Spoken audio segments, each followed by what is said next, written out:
Мы сделали все, что могли, но медицина здесь бессильна. Мои соболезнования.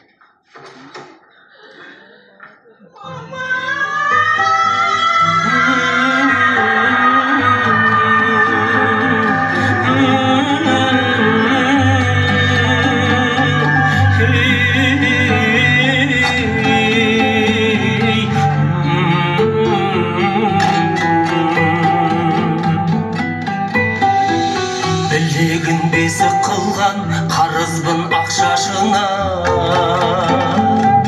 жүрегін есік қылған жұмақтың бақшасына. Тербетті тал бесікте тербеліп қалды фәни, бөледім жер бесікке анашым әлди-әлди.